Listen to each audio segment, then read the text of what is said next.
तक्का येथील कोकण मोटर्स परिसरातील भास्करवाडी येथे गेल्या 15 ते 20 दिवसांपासून सांडपाणी लाईन गळतीची समस्या कायम आहे।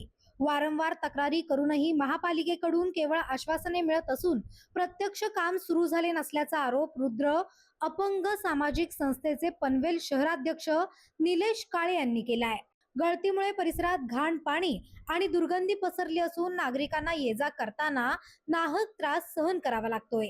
डासांचा प्रादुर्भाव आणि आरोग्याचा धोका निर्माण होण्याची शक्यता असल्याने तातडीने गळती बंद करून नवीन सांडपाणी लाईन टाकण्याची मागणी नागरिकांनी केली आहे। दरम्यान स्थानिक नगरसेवकांविरोधातही नागरिकांमध्ये नाराजी असून निवडणुकीत दादा मामा काका काकी म्हणणारे आता नागरिकांच्या समस्यांकडे का फिरकत नाहीत असा सवाल उपस्थित केला जातोय। बिनविरोध निवडून आला म्हणून कायम बिनविरोध येणार नाही असा इशाराही यावेळी नागरिकांनी दिलाय। नगरपालिकेमधल्या लोकांना आम्ही नगरसेवकांना बी बोलतो, जाऊन नगरसेवकाला बी आम्ही सांगतो, नगरसेवक बी येत नाही, काय नाही। खाली इलेक्शनच्या टायमाला नगरसेवक येतात बस, आणि एवढं हे होतं तरी आम्ही त्या लोकांना सांगतो, तरी ती लोक लक्ष देत नाही। कृपा करून तुम्ही येऊन स्वतः बघा बस। आणि ह्या बिल्डिंगवाल्यांचं बी त्या चॉकअप होते, सगळं पाणी आमच्या घराने येते। गटार फुटलेले आहे आणि गटारातून घाण पाणी बाथरूमचं निघते। आम्हाला लहान मुलं आहेत आमच्या घरामध्ये, आणि आमच्या मच्छरनी आणि आम्हाला यांना त्रास होतो म्हणून तेच पाणी पाय याच्या चपलाच्या घरामध्ये येतात, आणि समोरच्या गटाराचे ते पाणी जात असतं ते आम्हाला त्रास होतो।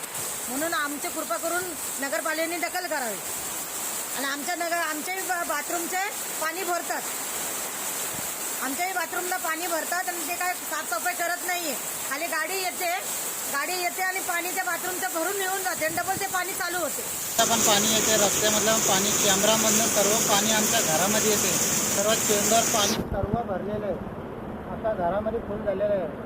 आता तो बाहेरचा संडास पूर्ण आमच्या कॅमेरामध्ये आलेलं आहे बघा। तुम्ही नगरपालिकेला किती वेळा दखल केलेली आहे? नगरपालिकेची गाडी येते, नुसतं पाणी खेचते, ते गाडी खेचते आणि घेऊन जाते, आणि डबल ते चेंबर अटॅक करून गेले ते कसं झाले ते बोलतो काय बघा,